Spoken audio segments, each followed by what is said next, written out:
नमस्कार साथियों, आज फिर आप सभी अभ्यर्थियों का संतवीर सर चैनल पर हार्दिक स्वागत और अभिनंदन।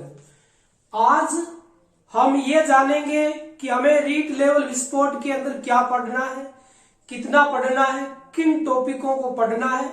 नया सिलेबस हमारे हाथ लग गया।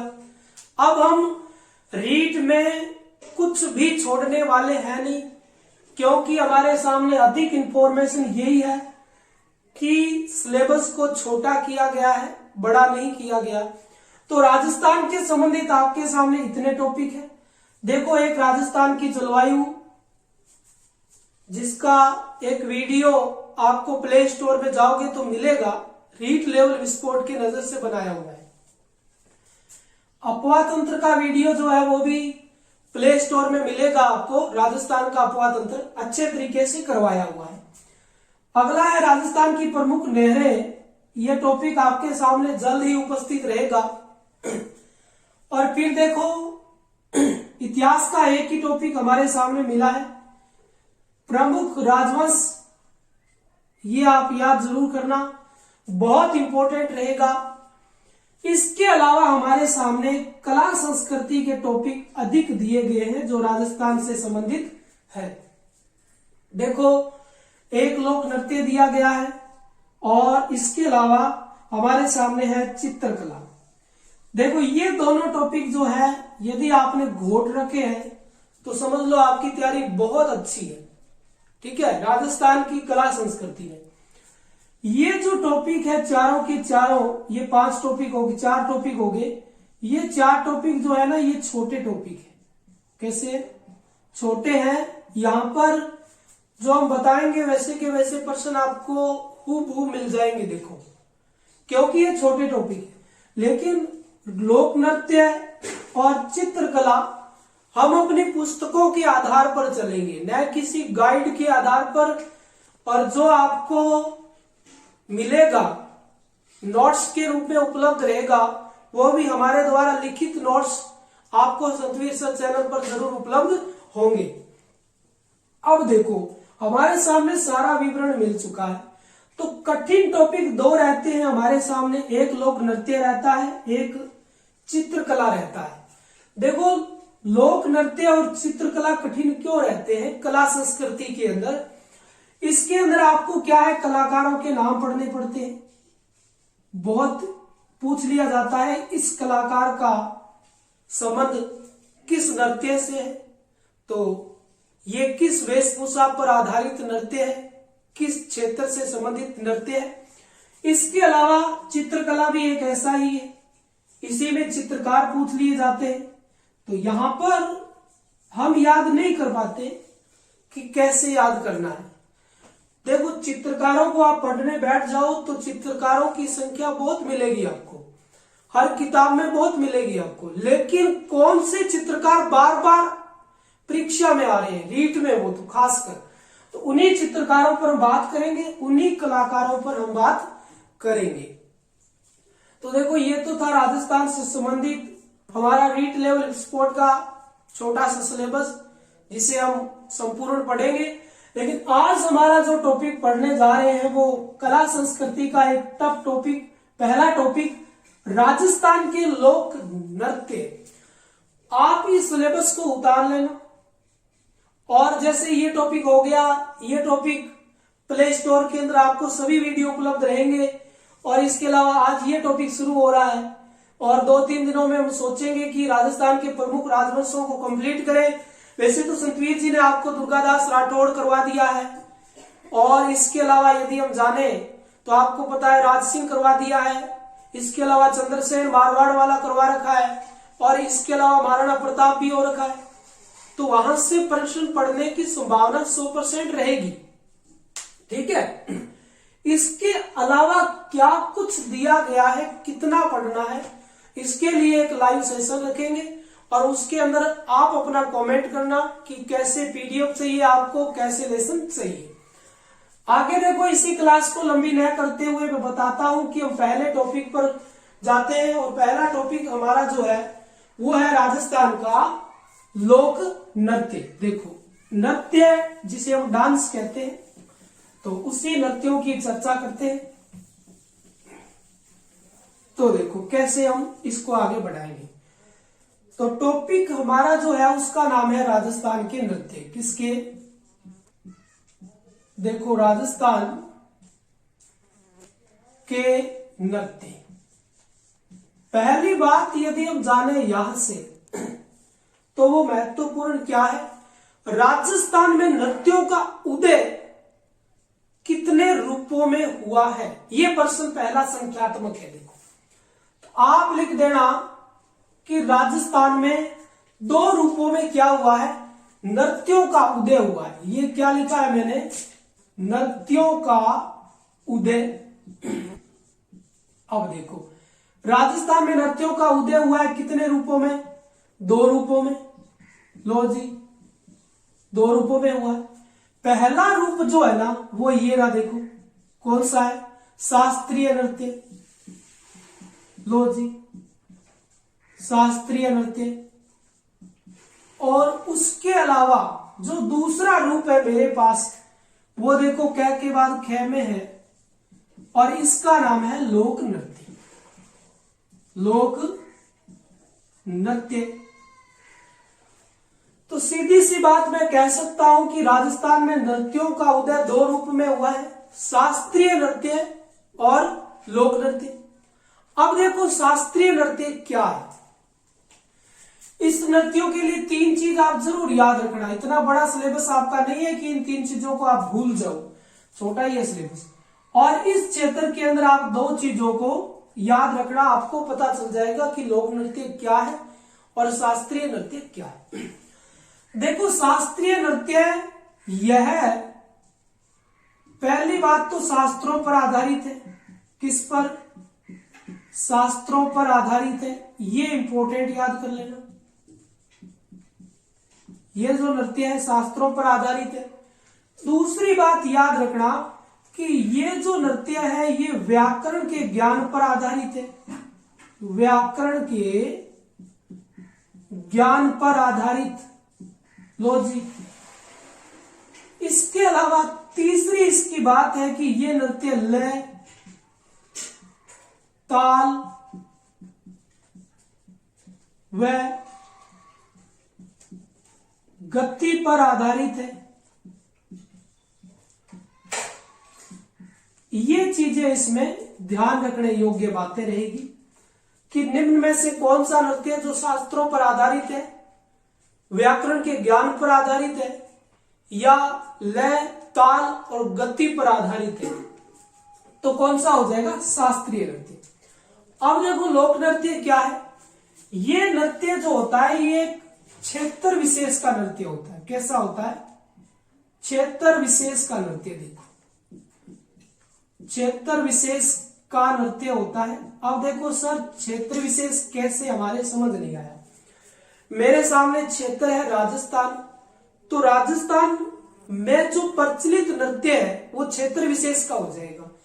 अब गुजरात लूंगा तो गुजरात का क्षेत्र विशेष नृत्य, और मैं क्षेत्र कोई ले सकता हूं, गुजरात, मध्य प्रदेश, हरियाणा, राजस्थान। लेकिन मैं रीड को क्लियर करने के लिए राजस्थान क्षेत्र विशेष लेकर लोक नृत्य पढ़ूंगा राजस्थान के संबंध में। अगला देखो, अगला है कि इस नृत्य को क्यों करते हैं कि अपनी आजीविका चलाने के लिए। कौन सी? आजीविका के लिए।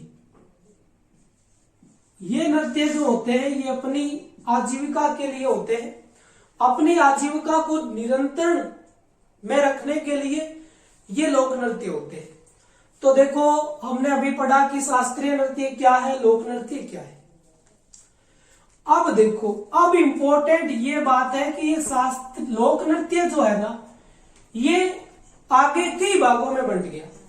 कैसे बटा सर? देखो पहला ये जो है लोक नृत्य, इसको मैं बांट देता हूं कि क्षेत्रीय नृत्य लो। कौन सा हुआ? पहला हो गया ये लो क्षेत्रीय नृत्य। उसके बाद मैं इसको बांट दूं किसमें? जातीय नृत्यों में। लो ये लो जातीय नृत्य, और जातीय नृत्य के बाद में बांट दूं लो जी जनजातीय नृत्य। ये रहा जनजातीय नृत्य। और जनजातीय नृत्य के बाद मैं बांट देता हूं चौथा व्यावसायिक नृत्य। लो व्यावसायिक नृत्य। और व्यावसायिक नृत्य के बाद मैं पांचवा बांट देता हूं धार्मिक नृत्य। लो जी, धार्मिक नृत्य।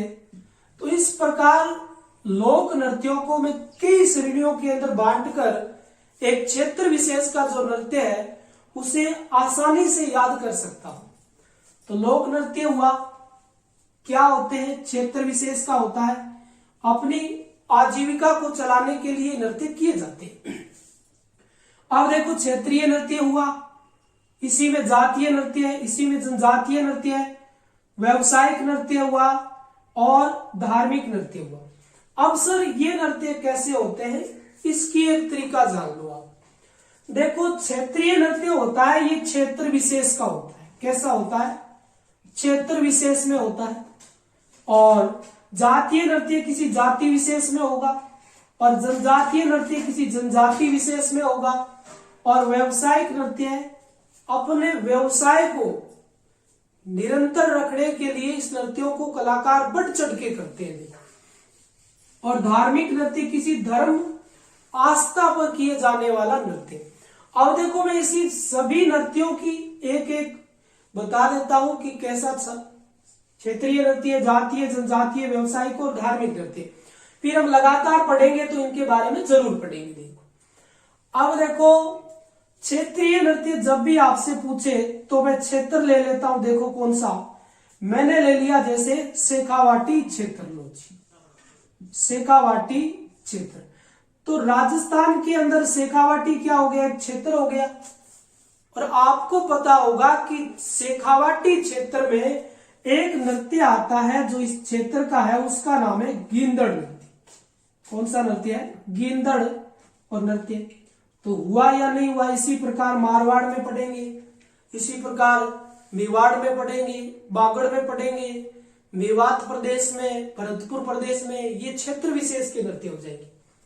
अब देखो जातीय नृत्य यदि पूछ ले आपसे, ये देखो जातीय नृत्य, तो जैसे कोई जाति विशेष में किया जाता है, कोई भी जाति विशेष हो, जैसे मैं ले लू गुर्जर ले लो। लो जी, क्या ले लिया मैंने, गुर्जर जाति। और गुर्जर के अंदर जैसे मैंने करवा दिया एक नृत्य है, बड़ा फेमस है, चरी नृत्य, जो किशनगढ़ अजमेर का है। देखो तो एक जाति विशेष का हुआ चरी नृत्य। इसके अलावा जनजाति विशेष में देखो मैं यहां बता देता हूं आपको, जनजाति विशेष में जो जनजाति है, जो एसटी वर्ग है, उसमें कौन सी है। अब देखो जैसे मैं ले लेता हूं, कौन सी जाति ले लेता हूं, जैसे मैं ले लेता हूं भील जनजाति। और भीलों में एक प्रचलित है, बड़ा प्रसिद्ध नृत्य है, जैसे गौरी नृत्य। कौन सा नृत्य हो गया, गौरी। बहुत इंपॉर्टेंट है गौरी, जिसे मैं राय नाम से जानता हूं। आगे बढ़कर इसे हम पूर्ण करेंगे।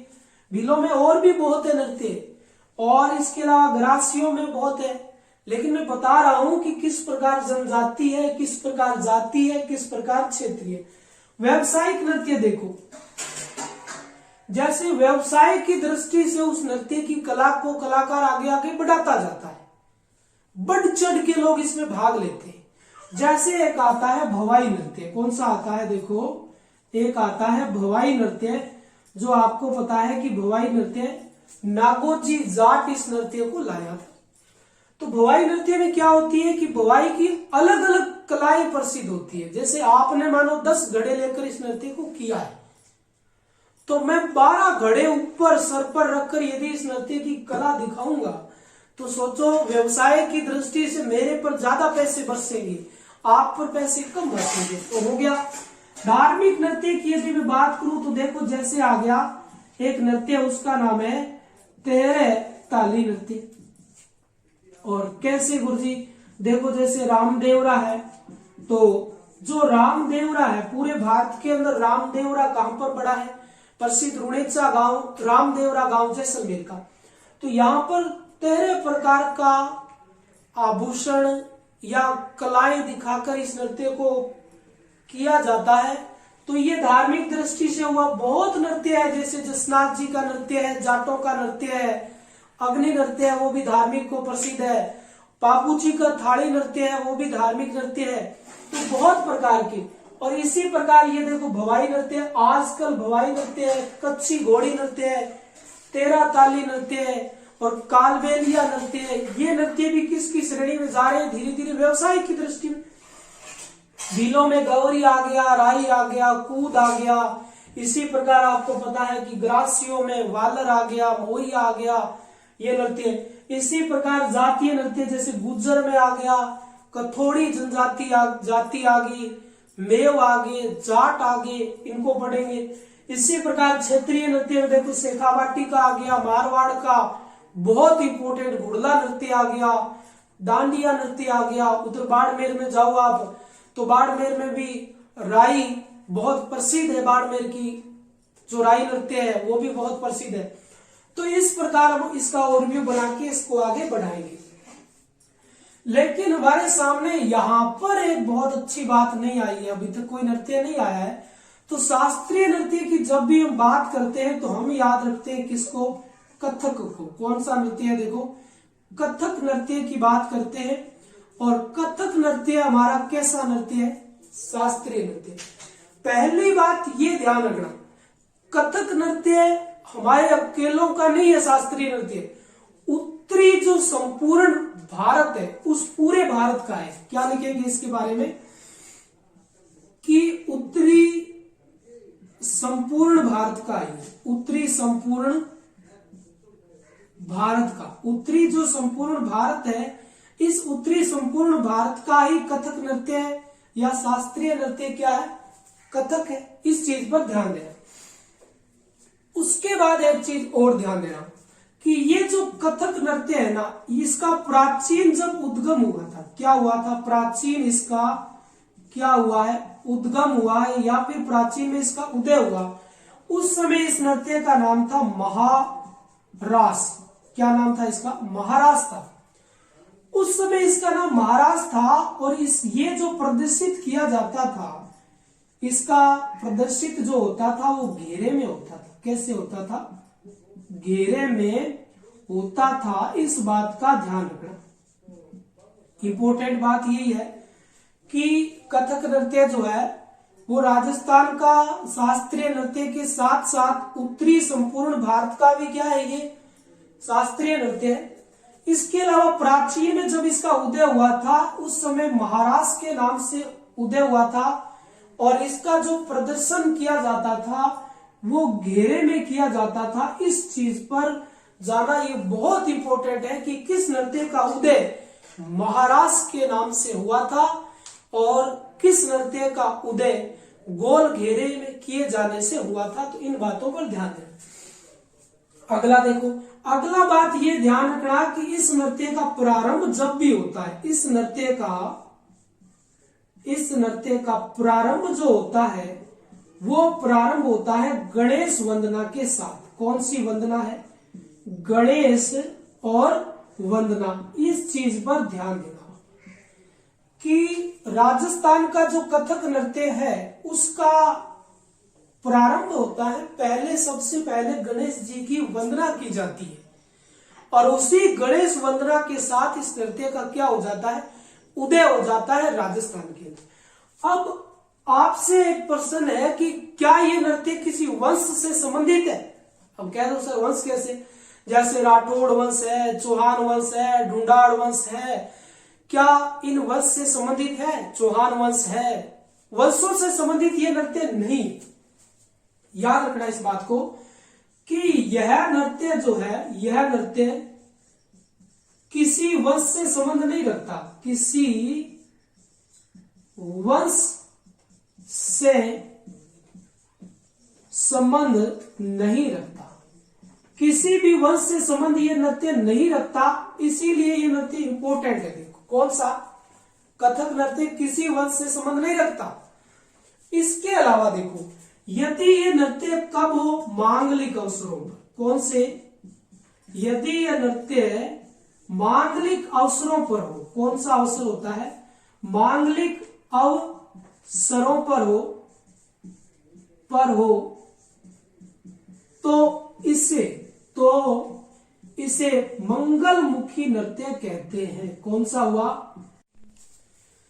देखो थोड़ी सी मिस्टेक आई, इसका जो पहले लिखा हुआ था वो पूरा डिलीट हो गया, तो उसको आप क्या करना, स्क्रीनशॉट ले लेना। हम यहां से क्या पढ़ रहे थे कि कथक नृत्य, यदि ये जो नृत्य है ये मांगलिक अवसरों पर हो, कौन सा अवसर हो, कि यदि ये मांगलिक अवसरों पर हो, अवसरों पर हो, इसका नाम परिवर्तन होकर क्या हो जाता है, इसका नाम हो जाता है मंगलमुखी नृत्य। कौन सा नृत्य है?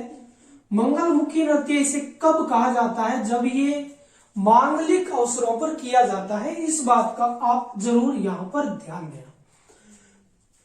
अगली देखो बात क्या है। अगली बात यह है कि ये जो नृत्य है ना, ये आगे चलकर दो घरानों में बढ़ जाता है, जिसे कहते हैं आदिम घराने। क्या कहते हैं? आदिम घराने कहते हैं, या फिर मैं इसे कह देता हूं कि शैली। आगे जाकर ये कथक नृत्य दो शैली में बढ़ जाता है। तो देखो वो दो शैलियां कौन सी है। पहली शैली का नाम आता है, देखो, हिंदू शैली। कौन सी शैली आती है? हिंदू शैली। और सेकंड जो शैली आती है उसका नाम आता है मुगल शैली। कौन सी शैली आती है? देखो, मुगल और शैली। देखो, मुगल शैली का घराना यदि पूछे तो वो आती है नवाबों की नगरी। कौन सा आता है? नवाबों की नगरी लखनऊ। कौन सा? नवाबों की नगरी लखनऊ, जो पड़ती है यूपी के अंदर। ये लखनऊ जो है ये तो है मुगल घराना, और जो हिंदू घराना आता है ये आता है राज्य की राजधानी, जो कौन सी है? जयपुर। देखो, जयपुर। लेकिन एक बात का ध्यान रखना कि ये जो हिंदू शैली है इसका प्रवर्तक कौन है? इसका प्रवर्तक कौन है? इसका प्रवर्तक है भानुजी महाराज। कौन सा है? भानुजी महाराज। ये बहुत इंपॉर्टेंट है, इसको आप भूल मत जाना। देखो, तो हमने पढ़ा कि गणेश वंदना के साथ ये नृत्य शुरू होता है। शुरू में गणेश वंदना गा ली जाती है, और ये नृत्य प्राचीन काल में महाराव के रूप में क्या हुआ था? विकसित हुआ था। जब ये घेरे में किया जाता था मांगलिक अवसरों पर। मंगलमुखी है, इसके दो क्या हो गए? एक तो ये देखो मुगल घराना हुआ, और एक ये देखो हिंदू घराना हो गया। अब इंपॉर्टेंट क्या था कि भानुजी महाराज जो है इसके क्या हो गए? प्रवर्तक हो गए, और उत्तरी संपूर्ण भारत के अंदर कथक ही है यहाँ का नृत्य। अब देखो, कथक के जो कुछ कलाकार हैं वो बहुत इंपॉर्टेंट है। क्या है? कलाकार जो मैं बता रहा हूं वो बहुत ही क्या है? प्रसिद्ध है। आपको ये इनको याद रखना पड़ेगा। देखो, कई बार क्या होता है कि पूछ लिया जाता है निम्न में से किस कलाकार को कथक नृत्य में नहीं रखा जाता, तो तीन तो होंगे, रखे जाएंगे, और एक नहीं रखा जाएगा। जैसे एक दे दिया तारा शर्मा, तो हमें पता है कि तारा शर्मा जो है भवाई नृत्य का है, जयपुर से। तो इसके तीन याद होंगे तभी करेंगे ना, अकेले भानुजी महाराज से थोड़ी ना हो जाएगा। देखो, ये तो बहुत विकसित, बहुत प्रचलित है प्रश्न, कुछ अलग हटके देंगे, लेकिन हम उसके लिए तैयार रहेंगे। रीट में इतना कुछ नहीं है कि हम इनको भूल जाए। एक ट्रिक याद रखना कलाकारों में, बस कलाकारों में ट्रिक ही बताऊंगा, हर प्रकार का कलाकार कंप्लीट कर दूंगा। याद रखना शबनम, सब और नम याद रखना। शबनम को रास, क्या है? शबनम को रास, ये इंपॉर्टेंट है आपके लिए। शबनम को रास, शबनम को रास। बादू की चुन्नी, किसकी? बादू की चुन्नी, बादू की चुन्नी। इस चीज को जाना आप, शबनम को रास, बादू की चुन्नी। अब देखो सैपर, सैपर याद रखना सितार देवी। कौन सी है? सितार देवी। लो जी, लो लिख देता हूं मैं, सितार देवी। आ लीजिए, सितार देवी। एक तो ये है इसकी कलाकार, सबसे पहले देवी का ही हुआ है। उसके पास बैर पर है बिरजू महाराज। कौन सा है? बिरजू महाराज इंपॉर्टेंट है, जिस प्रकार आपके भानुजी महाराज है। उसके बाद याद रखना न पर एक तो याद रखना क्या, वो याद रखना नारायण प्रसाद। लो जी, नारायण है और आगे लगा दो प्रसाद। एक है देखो कौन सा, नारायण राम है। लो जी, ये रहा नारायण और ये रहा राम। इसके अलावा एक और है, उसका नाम है नत्थू लाल। क्या है दोस्तों? नत्थू और लाल। ये लो जी, नैप पर कितने आगे? 3 आगे। ये लो जी। इसके अलावा याद रखना मैप पर क्या है, तो याद रखो देखो मैप पर यहां पर क्या हो सकता है, तो मैप पर यहां पर कुछ नहीं है। सबनम, सब न और मैं। को पर याद रखना, को पर सबनम का रास लिख लेना। सबनम का रास भादू की चुन्नी। का पर याद रखना कान्हू जी। कौन सा है? कान्हू जी। तो कान्हू के साथ क्या आएगा? गिरधर आएगा। तो याद रखना गिरधारी और लाल, ये भी इंपॉर्टेंट है। और कान्हे के साथ गिरधारी, गिरधारी के साथ गिद्दा। लो जी, गिद्दा जी भी यहां पर इंपॉर्टेंट है। इसके अलावा देखो रा पर याद रखना, एक तो है जी रांधेलाल। कौन सा है? बड़ा रांध रखा है इन्होंने तो। एक तो रांधेलाल है, एक है जी रोशन कुमारी। कौन सी है? रोशन और कुमारी, ये भी इंपॉर्टेंट है देखो। इसके अलावा सैप पर कौन सा है? याद रखना शंकर लाल है। लो, ये रहा शंकर लाल, ये भी इंपॉर्टेंट कर दिया। भा पर कौन सा है? याद रखना भा पर है देखो कौन सा है, एक भा आ गया, एक दू आ गया। तो भा पर याद रखना, पहले दू पर याद रख लो जी, ये है दुर्गा लाल। कौन सा है? दुर्गा और लाल, ये लो जी दुर्गा लाल। और भा पर कुछ नहीं है। तो ये कुछ कलाकार है जो बहुत इंपॉर्टेंट है कथक नृत्य के। कुछ नहीं है, याद रखना सबनम का रास, भादू की चुन्नी। एक चुन्नी रह गया, चुन्नी लाल कर दो। लो जी, चुन्नी लाल कर दो। याद रखना है तो भा पर तो आप पढ़ के ही आए हो, भानुजी महाराज। लो जी, भानुजी महाराज। तो इसमें करना क्या है देखो, कुछ भी नहीं करना, कलाकार याद हो रहे हैं बस। तो इसीलिए अपने परीक्षा के अंदर नहीं छोड़ना है इनको कि सबनम का रास, भादू की चुन्नी, सितार देवी, बिरजू महाराज, नारायण प्रसाद, नारायण राम, नत्थू लाल। इसके अलावा कान्हू जी, कान्हा है तो गिरधर है, गिरधर है तो गीता है। उसके बाद रांधेलाल, रोशन कुमारी, शंकर लाल, भानुजी महाराज, दुर्गा लाल और चुन्नी लाल। तो ये तो थे कथक नृत्य के कलाकार। आप मेरे को प्रश्न ये जल्दी से कमेंट करके दो कि इस नृत्य में हाथ और पैरों की विभिन्न मुद्राएं होती है।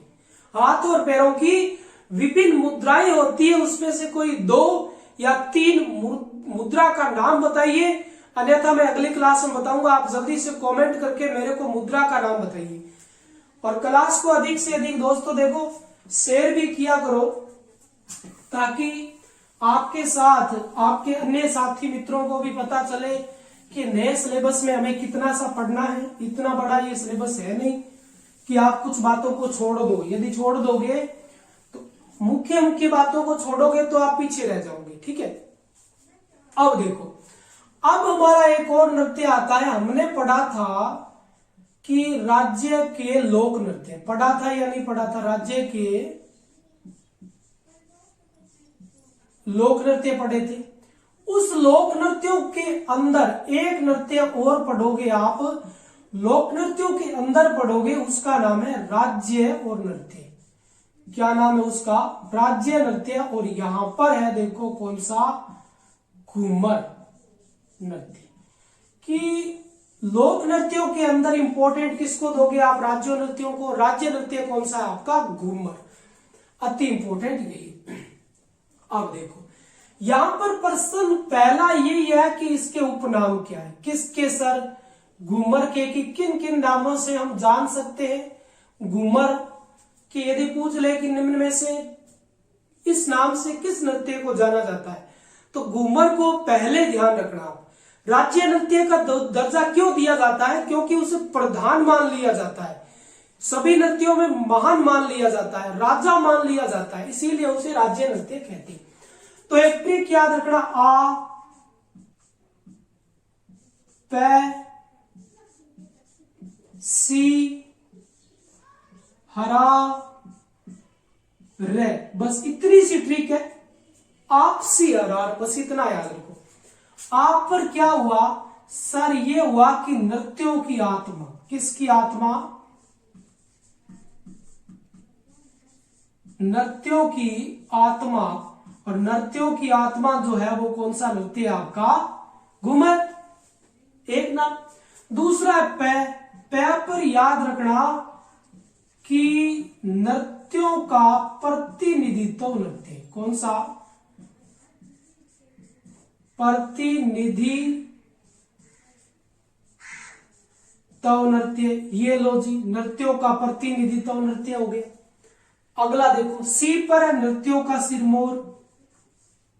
नृत्यों का सी पर याद रखना सिरमौर। लो जी, ये हो गया मोर। है पर याद रखना नृत्यों का हृदय। नृत्यों का हृदय याद रखना। उसके बाद रा पर याद रखना राज्य नृत्य। बस रा पर कौन सा है? राज्य नृत्य। उसके बाद रे पर याद रखना राज्य का रजवाड़ी नृत्य। राज्य का रजवाड़ी नृत्य। ये सभी के सभी इस घूमर के उपनाम है। देखो, पहले आत्मा क्यों कहते हैं? सभी नृत्यों की आत्मा, जिस प्रकार एक मनुष्य में आत्मा है उस प्रकार सभी नृत्यों की आत्मा ये है। यदि इस नृत्य को महत्व न दे अन्य नृत्य, तो समझो वो अन्य नृत्य उस प्रकार है जिस प्रकार एक मानव में आत्मा नहीं है। प्रतिनिधित्व कैसे? प्रतिनिधित्व आपने सुना होगा कि मुगलों की सेना का प्रतिनिधित्व मान सिंह ने किया था और प्रताप की सेना का प्रतिनिधित्व हाकिम का सूरी ने किया था। तो प्रतिनिधित्व मतलब सभी नृत्यों की पहचान यही दिलवाएगा। कौन सा? प्रतिनिधित्व कह दो, चाहिए पहचान कह दो। लो जी, पहचान कह दो चाहे, तो ये दिलवाएगा। सिरमौर आपको पता है जिस प्रकार राज्य के अंदर राज्य के दुर्गों का सिरमौर चित्तौड़ को कहते हैं। सभी नृत्य देख लिए लेकिन ये नृत्य नहीं देखा, तो ये सिरमौर है। इसके अलावा नृत्यों का हृदय यही है जिस प्रकार अजमेर राज्य का हृदय है। और राज्य नृत्य रजवाड़ी नृत्य इसलिए कहते हैं कि विकसित हुआ था ना उस समय, सबसे पहले ये राजा महाराजाओं में विकसित हुआ था, इसीलिए इसको रजवाड़ी नृत्य कहा गया। अब बताइए घूमर नामकरण कैसे हुआ? इसका नामकरण भाइयों ये देखो, ये और कथक नृत्य बहुत इंपॉर्टेंट है, इसलिए बता रहा हूं मैं आपको। नामकरण कैसे हुआ? तो इसका नामकरण इस प्रकार हुआ। देखो, ये जो मैं एक चीज बना रहा हूं,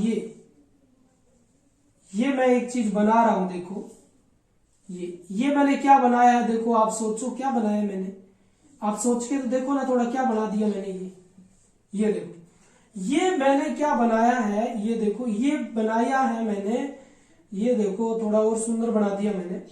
ये है घाघरा। देखो क्या है, ये है घाघरा। और आपको पता है कि 80 कली का जो घाघरा प्रसिद्ध भी है, वेशभूषा में पढ़ेंगे, वो है जोधपुर का। ये जो घाघरा है, इसकी ये जो बॉर्डर है, एक ये वाली देखो और एक ये वाली, ये जो बॉर्डर है, मैं रंग डाल देता हूं उसमें। ये जो बॉर्डर है देखो, ये बॉर्डर, ये जो बॉर्डर है ना, इस बॉर्डर को कहा जाता है घुम। क्या कहते हैं? घुम। इस बॉर्डर को क्या कहा जाता है? घुम कहा जाता है। और ये जो घुम है ना, ये क्या करती है? गोल गोल घूमती है, गोल गोल घूमती है। और इसके गोल गोल घूमने से इसका नाम क्या पड़ गया? घूमर पड़ गया। देखो ये बहुत इंपॉर्टेंट है। तो आज की पहली क्लास में हमने ये जाना है कि नृत्यों की परिभाषाएं किसे कहते हैं। नृत्य कथक नृत्य को संपूर्ण पढ़ लिया। एक प्रश्न भी मैंने आपको दे दिया, शायद आपने कमेंट बॉक्स में जवाब दे ही दिया होगा। और इसके अलावा घूमर के उपनाम और इसका नामकरण कैसे हुआ, बस इतना सा और पढ़ लिया। तो आज के लिए सभी दोस्तों से इजाजत चाहता हूं, लेकिन ज्यादा से ज्यादा शेयर करना, कमेंट करना और अधिक से अधिक बच्चों को लाइव लाने का प्रयास भी करना। तो जय हिंद, जय भारत दोस्तों।